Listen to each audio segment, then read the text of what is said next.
આજે આપણે સાયક્લોટ્રોનની વાત કરવાના છે। તો શરૂઆતમાં સાયક્લોટ્રોનનો સિદ્ધાંત સમજીએ।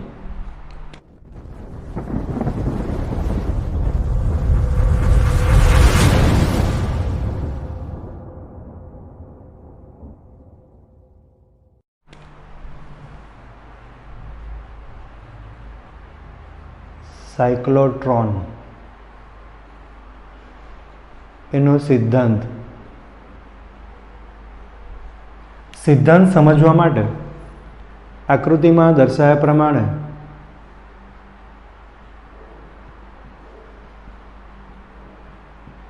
આપેલા સમતલને લંબ અંદરની તરફ જતું સમાન ચુંબકીય ક્ષેત્ર છે। આ ચુંબકીય ક્ષેત્રમાં કોઈ વિદ્યુતભાર ધન વિદ્યુતભાર ક્ષેત્રને લંબ રૂપે દાખલ થાય છે, લંબ રૂપે વી વેગથી દાખલ થાય છે। હવે વિદ્યુતભાર ચુંબકીય ક્ષેત્રને વી વેગે દાખલ થાય તો વિદ્યુતભાર પર લાગતું બળ F = Q V × B આટલું મળે। અહીં લાગતું બળ ચુંબકીય ક્ષેત્ર અને વેગને લંબરૂપે હશે। અહીં V અને B પરસ્પર લંબ છે, આથી થીટા 90 થાય, sin 90 = 1 થાય, માટે બળનું મૂલ્ય F = Q V B આટલું મળે। આ જે બળ છે એ બળ V અને B વડે બનતા સમતલને લંબ જમણા હાથના સ્ક્રૂને V થી B તરફ ફેરવીએ। V થી B તરફ ફેરવતા સ્ક્રૂ જે દિશામાં આગળ જાય એ દિશામાં બળ હશે। તો આ બળ V અને B ને લંબરૂપે છે, બળ V ને લંબરૂપે છે, બળ F = ma બળની દિશામાં પ્રવેગ પણ હોય। આનો મતલબ વેગ અને પ્રવેગ બંને પરસ્પર લંબ છે। વેગ અને પ્રવેગ બંને પરસ્પર લંબ હોય તો 11મા ધોરણમાં ભણી ગયા તે મુજબ વેગની માત્ર દિશામાં જ ફેરફાર થાય, તેનું મૂલ્ય બદલાતું નથી। અને આપેલો પદાર્થ કે કણ કે પછી આપણો વિદ્યુતભાર એ નિયમિત વર્તુળાકાર માર્ગ પર ગતિ કરે છે। ઓકે, એટલે કે અહીં બળ એ વેગને લંબરૂપે હોવાથી વિદ્યુતભાર વર્તુળાકાર માર્ગ પર ગતિ કરે છે। અહીં બળ એ વેગને લંબરૂપે હોવાથી વિદ્યુતભાર વર્તુળાકાર માર્ગ પર ગતિ કરે છે। હવે વર્તુળાકાર માર્ગ પર ગતિ કરવા માટે જરૂરી બળ એટલે કેન્દ્રગામી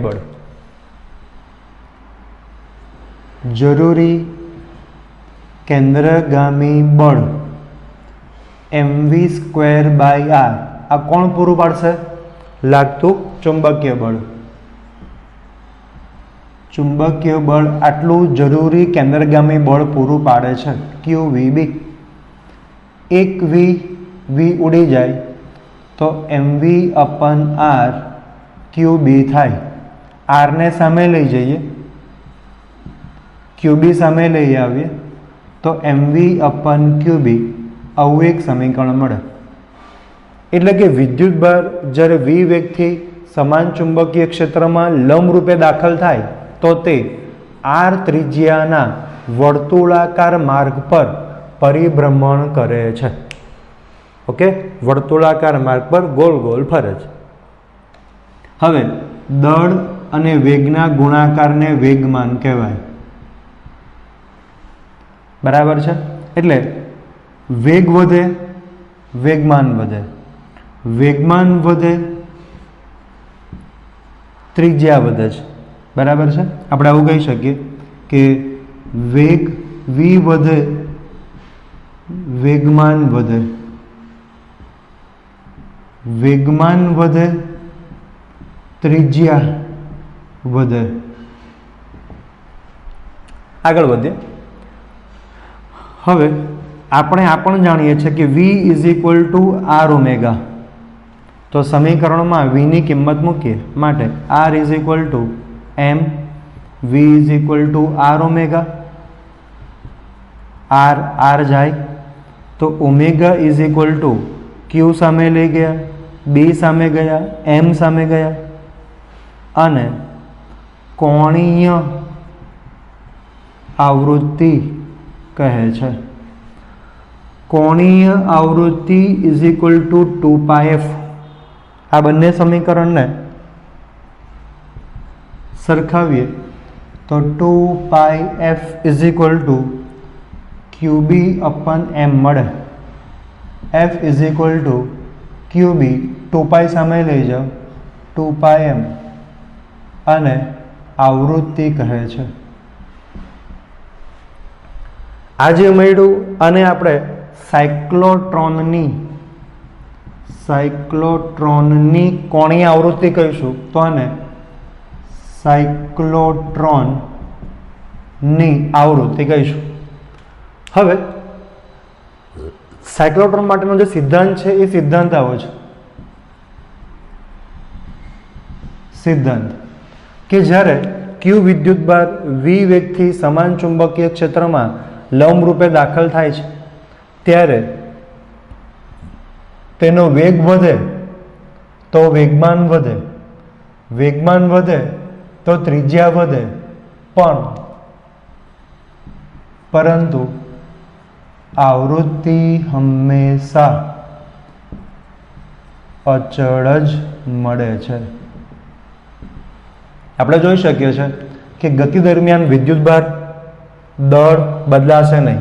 ચુંબકીય ક્ષેત્ર અચળ છે એટલે આવૃત્તિ પણ અચળ હશે.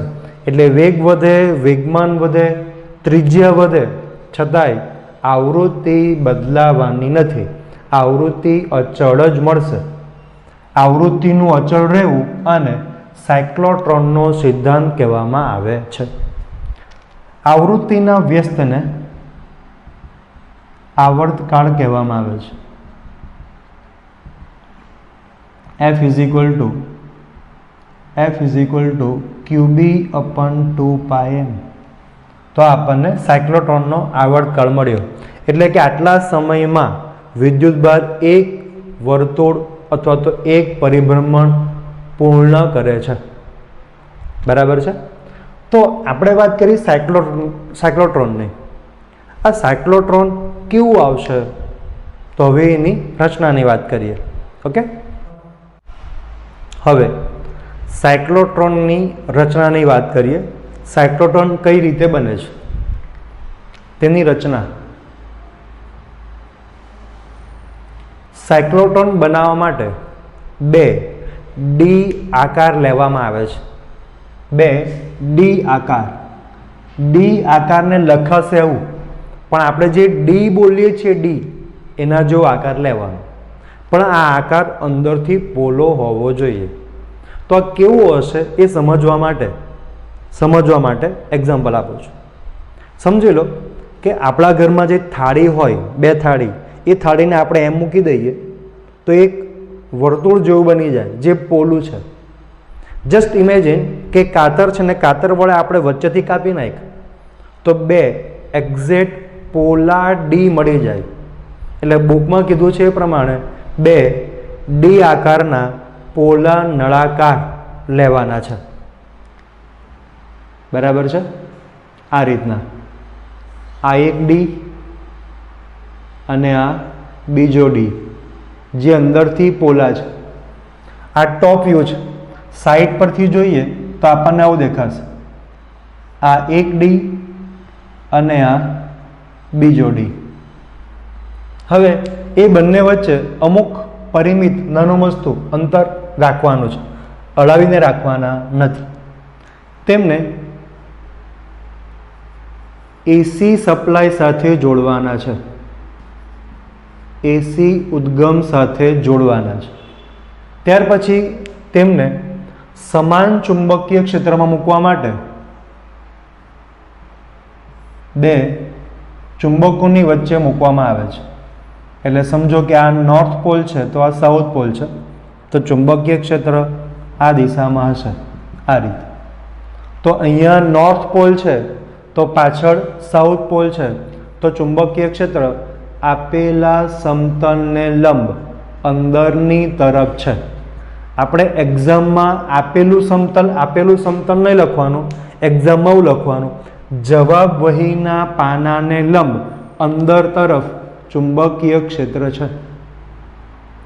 હવે આની અંદર વિદ્યુતભારને ગતિ કરાવવાની છે, પણ જ્યારે વિદ્યુતભાર ગતિ કરશે તો ગતિ દરમિયાન જો હવામાં ગતિ કરે તો હવાના કણો જોડેથી અથડાશે. આ અથડામણો નિવારવા માટે, ઓછી કરવા માટે આ આખું જે તંત્ર છે એને શૂન્ય અવકાશિત ચેમ્બરમાં મૂકવામાં આવે છે. બરાબર છે. હવે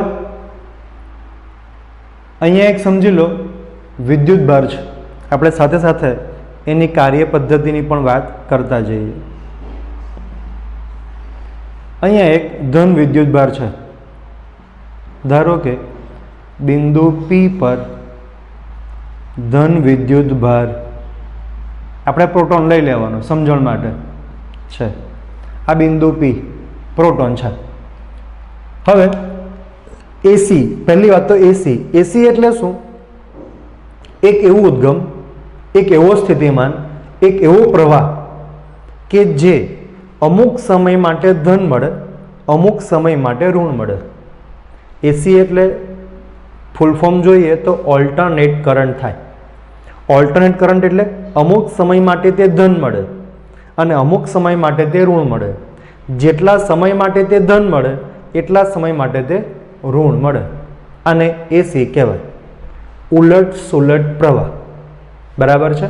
તો અમુક સમય માટે એક છેડો ધન છે, ધારી લઈએ આ D1 છે ને આ D2 છે. ધારી લઈએ કે અમુક સમયે D1 ધન છે અને D2 ઋણ છે. જો આ ધન અને આ ઋણ હોય તો આ દિશામાં વિદ્યુત ક્ષેત્ર ઉત્પન્ન થાય. હવે વિદ્યુત ક્ષેત્રમાં કોઈ વાહક મૂકવામાં આવે તો વાહકની અંદરનું વિદ્યુત ક્ષેત્ર શૂન્ય હોય છે. એટલે કે આ જે પોલા ડી આકાર છે એની અંદર વિદ્યુત ક્ષેત્ર નહીં હોય, એની અંદરનું વિદ્યુત ક્ષેત્ર શૂન્ય હશે. એટલે આ પોલા ડીની અંદર માત્ર આપણને સમાન ચુંબકીય જ મળશે, સમાન ચુંબકીય ક્ષેત્ર જ મળશે. બરાબર છે. તો આનું જે વિદ્યુત ક્ષેત્ર છે ક્યાં છે? આ ધન છે, આ ઋણ છે, તો વિદ્યુત ક્ષેત્ર આ દિશામાં છે. હવે વિદ્યુત ક્ષેત્ર આ દિશામાં છે તો આપેલા પ્રોટોન પર વિદ્યુત ક્ષેત્રના કારણે આ દિશામાં બળ લાગે, એટલે પ્રોટોન આ દિશામાં ગતિ કરે છે. હવે પ્રોટોન આ દિશામાં જ્યારે ગતિ કરે છે, પહેલા તો તે ચુંબકીય ક્ષેત્રમાં સ્થિર હતો. સ્થિર હોય તો ચુંબકીય ક્ષેત્રના કારણે કોઈ ચુંબકીય બળ ન લાગે. હવે વિદ્યુત ક્ષેત્રના કારણે તે પ્રવેગી થયો, ધેટ મીન્સ એને કંઈક ઉર્જા મળી, ઉર્જા મેળવીને તે વિદ્યુત ક્ષેત્રમાં ગતિ કરે છે. હવે જ્યારે તે વિદ્યુત ક્ષેત્રમાં લંબરૂપે ગતિ કરે તો આપણે આગળ જોઈ ગયા તે મુજબ વિદ્યુત ક્ષેત્રમાં તે વર્તુળાકાર માર્ગ પર ગતિ કરે છે. હવે આ વિદ્યુતભાર D2 માંથી બહાર નીકળવાની તૈયારીમાં હશે. આ વિદ્યુતભાર જ્યારે D2 માંથી બહાર નીકળવાની તૈયારીમાં હશે, એક્ઝેક્ટ તે જ સમયે D1 જે ધન હતી તે ઋણ થઈ જશે અને D2 જે ઋણ હતી તે ધન થઈ જશે. બરાબર છે. એટલે હવે આ D1 ઋણ છે અને D2 ધન છે, તો ધન વિદ્યુતભાર ધનથી ઋણ દિશામાંના વિદ્યુત ક્ષેત્રની અસર હેઠળ D1 તરફ આકર્ષાય છે. એટલે કે વિદ્યુતભાર આ રીતે જાય છે, અહીંથી સીધો જ ગયો. હવે વિદ્યુત ક્ષેત્ર વિદ્યુતભારને લઈ જાય છે, એટલે વિદ્યુત ક્ષેત્રના કારણે વિદ્યુતભારને ઉર્જા મળે છે. એને પહેલા પણ ઉર્જા મળી હતી, હવે ફરી પાછી મળી. ઉર્જા વધે છે. ઉર્જા વધે તો વેગમાન વધે, અને આપણે જોઈ ગયા કે વેગમાન વધે તો ત્રિજ્યા વધે. આનો મતલબ વધતી ત્રિજ્યાવાળા માર્ગ પર તે ગતિ કરે છે. હવે જ્યારે તે D1 માંથી બહાર નીકળવાની તૈયારીમાં હશે, એક્ઝેક્ટ તે જ સમયે D1 ધન બને છે, D2 ઋણ બને છે, એટલે વિદ્યુત ક્ષેત્ર આ દિશામાં આવશે. આપેલો પ્રોટોન ઋણ પ્લેટ તરફ આકર્ષાશે અને ફરી પાછો તે વિદ્યુત ક્ષેત્રમાંથી ઉર્જા મેળવીને ચુંબકીય ક્ષેત્રમાં લંબ રૂપે દાખલ થશે. ઉર્જા મેળવી, ઉર્જા વધી, વેગમાન વધ્યું, એટલે કે ત્રિજ્યા પણ વધે છે. આમ વધતી ત્રિજ્યાવાળા માર્ગ પર ગતિ કરતો કરતો તે ડી ના પરિઘ પર આવે છે. ક્યાં આવે છે? ડી ના પરિઘ પર આવે છે. સમજો કે ડી ના પરિઘ પર આવ્યો, આટલે ઘડી પરિઘ પર એટલે આટલે ઘડી. હવે અહીંયા એક વધારાનું ક્ષેત્ર લાગુ પાડી આપેલા વિદ્યુત ભારને બહાર ખેંચી શકાય છે, બહાર કાઢી શકાય છે. તે માટે અહીંયા ઋણ પ્લેટ મૂકવામાં આવે છે. બરાબર છે? આ વિદ્યુત ભારને આપણે પ્રવેગિત કર્યો, પ્રવેગિત કરીને એને આપણે કોઈક જોડે અથડાવીએ છીએ, અથડાવાના છે. શા માટે? એના ઉપયોગમાં જોઈશું આપણે. પણ એ વિદ્યુત ભારને બહાર કાઢવા માટે ઋણ વિદ્યુત ભારિત પ્લેટ મૂકવામાં આવે છે, જે એ વિદ્યુત ભારને બહાર ખેંચશે. ઓકે, એટલે ખેંચીને ટાર્ગેટ પર અથડામણ કરાવવામાં આવે છે. ઓકે, આ રીતે સાયક્લોટ્રોન વર્તે છે. હવે મુદ્દો એ હતો કે વિદ્યુતભાર જે સમયે બહાર નીકળે, એક્ઝેક્ટ તે સમયે સામેની પ્લેટ ઋણ થઈ જાય. આનું કારણ શું? તો આનું કારણ છે સાયક્લોટ્રોનની આવૃત્તિ એ એસીની આવૃત્તિ જેટલી થાય છે. આથી જ્યારે ધન વિદ્યુતભાર બહાર નીકળે, એક્ઝેક્ટ તે સમયે સામેની પ્લેટ ઋણ થઈ જાય. કંઈક એના જેવું. પિક્ચરમાં, કોઈ પણ સામાન્ય પિક્ચરમાં, હિન્દી પિક્ચરમાં અડધા પિક્ચર પછી વિલન હિરોઈનને લઈને ભાગી જાય. વિલન હિરોઈનને લઈને કારમાં બેસીને ભાગતો હોય તો હીરો એનો પીછો કરે એ માટે ડાયરેક્ટર બાઇક મૂકેલું હોય. બરાબર? હવે ભાગતા ભાગતા સમુદ્ર કિનારે પહોંચે, સમુદ્ર કિનારે વિલન માટે એક બોટ મૂકી હોય. બરાબર? વિલન બોટમાં બેસી જાય તો હીરો માટે બી એવું કશુંક મૂક્યું હોય, એ બોટ હોય કે સ્ટીમર હોય કે જે હોય તે એમાં બેસીને પાછો પીછો કરે. વિલન પાછો સામેના કિનારે જાય, ત્યાં આગળ હેલિકોપ્ટરમાં બેસે પાછો, તો હીરો માટે બી પાછું હેલિકોપ્ટરમાં જવા માટે દોયડું કે ગમે ત્યાં મૂક્યું હોય. કહેવાનો મતલબ એ કે હીરોને એટ અ ટાઈમ જરૂરિયાત મુજબ વસ્તુ મળી કેવી રીતે રહે છે? તો એનું કારણ શું? આપણો હીરો કોણ છે? પેલો વિદ્યુતભાર. એને જરૂર પ્રમાણે સામેની પ્લેટ ઋણ વિદ્યુતભારિત કેવી રીતે મળી રહે છે? તો હીરો અને ડાયરેક્ટરની આવૃત્તિ મેચ થાય છે. ડાયરેક્ટર એને મૂકી આપે છે. એના જેવું હીરો અને ડાયરેક્ટર એટલે કે એસીની આવૃત્તિ મેચ થાય છે. જેવું એ બહાર નીકળે છે, એક્ઝેક્ટ તે સમય પેલું ઋણ થઈ જાય, એટલે આકર્ષાઈ જાય, ગોળ ગોળ ફર્યા કરે. બરાબર છે? જો આવું ન થાય તો શું થાય? પેલો વિદ્યુતભાર ઉર્જા મેળવીને ફટ દઈને બહાર નીકળવાની તૈયારીમાં હોય, સામે હજુ ઋણ થયું જ ના હોય તો વેઇટ કરે કે કરે ઋણ થાય, વેઇટ કરે એટલે ઉર્જા એની વ્યય પામે. આપણે જે વિદ્યુતભારને પ્રવેગિત કરવો છે, વધારે ઉર્જા આપીને ગતિ કરાવવો છે, તે હેતુ સિદ્ધ થાય નહીં. તે હેતુ સિદ્ધ કરવા માટે સાયક્લોટ્રોન અને એસીની આવૃત્તિ સરખી હોવી જોઈએ કે જેથી એક્ઝેક્ટ તે જ સમયે સામેની પ્લેટ વિદ્યુતભાર પ્રમાણે બદલાતી જાય. જો ધન વિદ્યુતભાર ગતિ કરતો હોય તો ઋણ ઋણ થતી જાય, એટલે પેલો સતત ગતિ કરતો કરતો કરતો કરતો આગળ ને આગળ વધ્યા કરે. ઓકે, આટલું ક્લિયર છે? હવે સાયક્લોટ્રોનની રચનાની વાત કરી, એની પદ્ધતિની વાત કરી, એના ઉપયોગો. તો પહેલો જ ઉપયોગ છે કે વિદ્યુત ભારિત કણો જેવા કે પ્રોટોન, ડ્યુટેરોન, આલ્ફા અથવા આયનો ને પ્રવેગિત કરવા માટે. હવે પ્રવેગિત કરીને શું કરવાનું? તેની ઉર્જા વધારવાની છે. ઉર્જા વધારીને તેને યોગ્ય ટાર્ગેટ પર અથડામણ કરવામાં આવે છે. યોગ્ય ટાર્ગેટ પર અથડામણ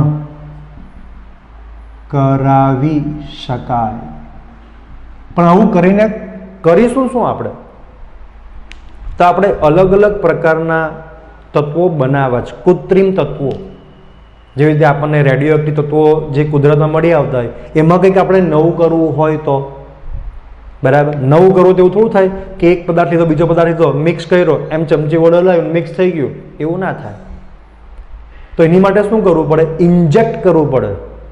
આયનને ઇન્જેક્ટ કરવો પડે, ન્યુક્લિયસમાં ઇન્જેક્ટ કરવા માટે, દાખલ કરવા માટે સાયક્લોટ્રોનનો ઉપયોગ થાય છે. એટલે કે નવા ન્યુક્લિયસો બનાવવા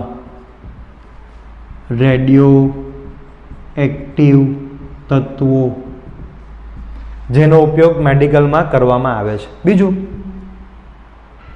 તત્વોના બંધારણ જાણવા. બરાબર છે? તો આ બધા ઉપયોગો છે. આની સિવાય હજુ પણ વધારે ઉપયોગો હશે. આની મર્યાદા,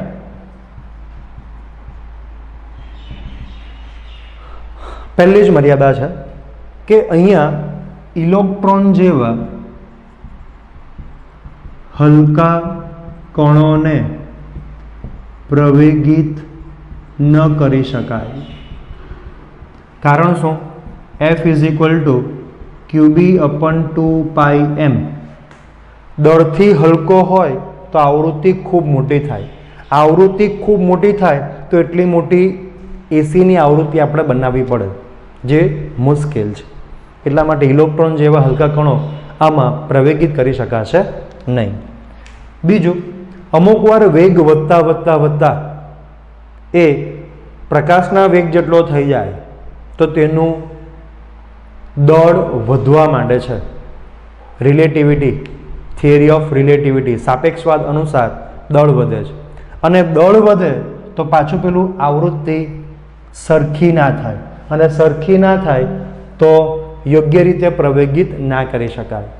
એટલે વેગ શૂન્યાવકાશમાં પ્રકાશના વેગ જેટલો થઈ જાય તો સાપેક્ષવાદ અનુસાર દળ વધે છે. બીજું, આ સાધન ખૂબ જ મોટું છે. સાધનની સાઈઝ વધુ છે. ઓકે, સાધનની સાઈઝ વધુ છે એટલા માટે સિન્ક્રોટ્રોન નામનો એક ઇન્સ્ટ્રુમેન્ટ, નાનું ઇન્સ્ટ્રુમેન્ટ વાપરવામાં આવે છે.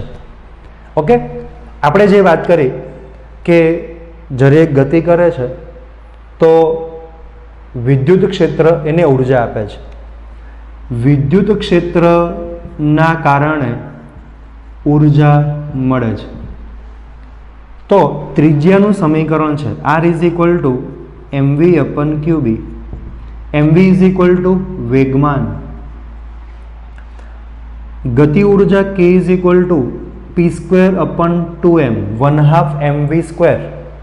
અંશ અને છેદને mm વડે ગુણી કાઢીએ તો p²/2m p √2mk એટલે ત્રિજ્યા આવું આપણને સમીકરણ મળે. આનો મતલબ ત્રિજ્યા વધે તો ગતિ ઉર્જા વધે, ગતિ ઉર્જા વધે તો ત્રિજ્યા વધે. તો વિદ્યુત ક્ષેત્રના કારણે આપેલો વિદ્યુતભાર સતત ઉર્જા મેળવતો જાય છે, ઉર્જા મેળવતો જાય છે, ઉર્જા વધતી જાય છે, ઉર્જા વધતી જાય છે, ત્રિજ્યા પણ વધતી જાય છે. આમ વધતી ત્રિજ્યાવાળા માર્ગ પર તે પરિભ્રમણ કરતો કરતો કરતો બહાર નીકળવાનો છે. તો પછી જ્યારે બહાર નીકળે છે ત્યારે તેની ઝડપ કેટલી હશે? અહીં મેળવું છું ઝડપ. ઝડપ v અંતર ભાગ્યા સમય.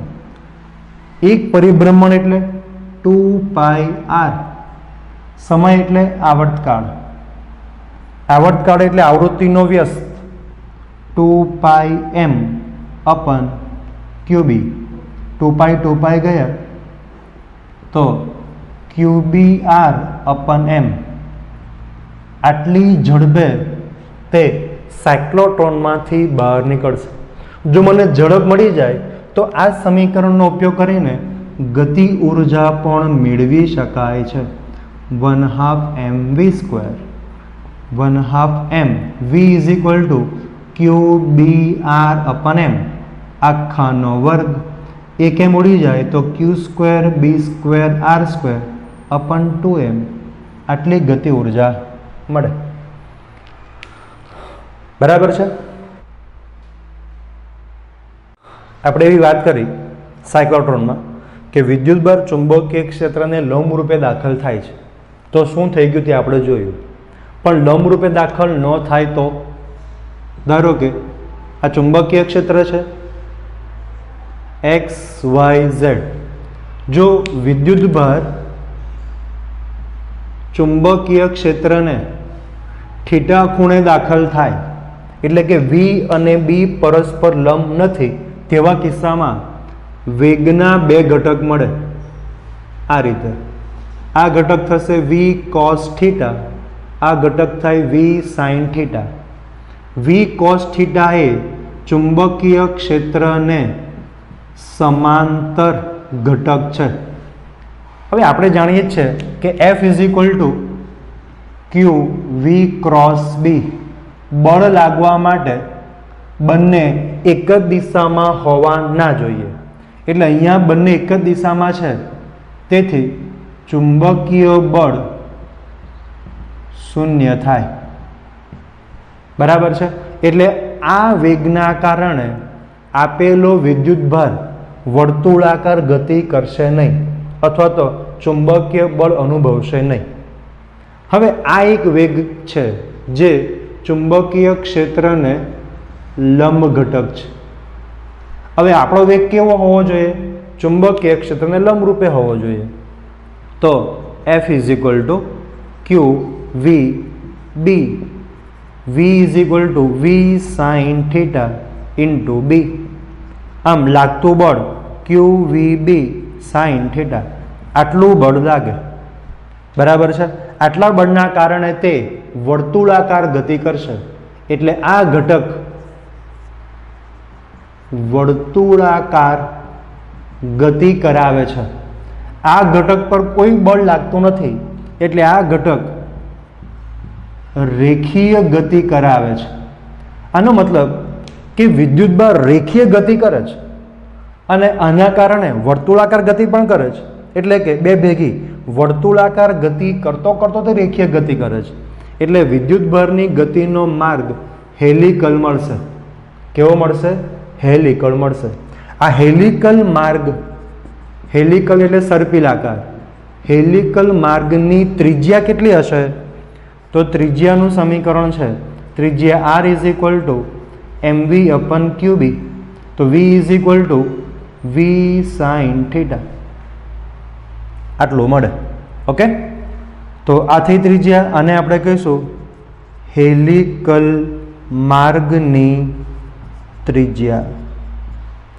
હવે વિદ્યુતભાર જો અહીંથી ગતિની શરૂઆત કરે તો અહીંથી અહીં આવવા માટે જે અંતર કાપે છે આ અંતરને પેચ અંતર કહેવામાં આવે છે. બે ક્રમિક કાપા વચ્ચેના અંતરને પેચ અંતર કહેવાય છે. માઇક્રોમીટર સ્ક્રૂમાં આપણે જોઈ ગયા છે. તો પેચ અંતર વેગ બરાબર અંતર ભાગ્યા સમય. તો અંતર બરાબર વેગ ગુણ્યા સમય. બરાબર છે. આ દિશામાં કાપેલું અંતર તો એની માટે વેગ આ લેવાનો. એક પરિભ્રમણ પૂર્ણ કરતા લાગતો સમય એટલે આવર્તકાળ. તો સમાંતર ઘટક v cos θ આવર્તકાળ qb upon 2πm આવૃત્તિનો વ્યસ્ત એટલે આટલું આપણને પેચ અંતર મળશે. બરાબર છે. પેચ અંતર ખ્યાલ આવી ગયો. બે ક્રમિક કાપા વચ્ચેનું અંતર એટલે અહીંથી આટલું અંતર, અહીંથી આટલું અંતર. આ અંતરને પેચ અંતર કહેવામાં આવે છે.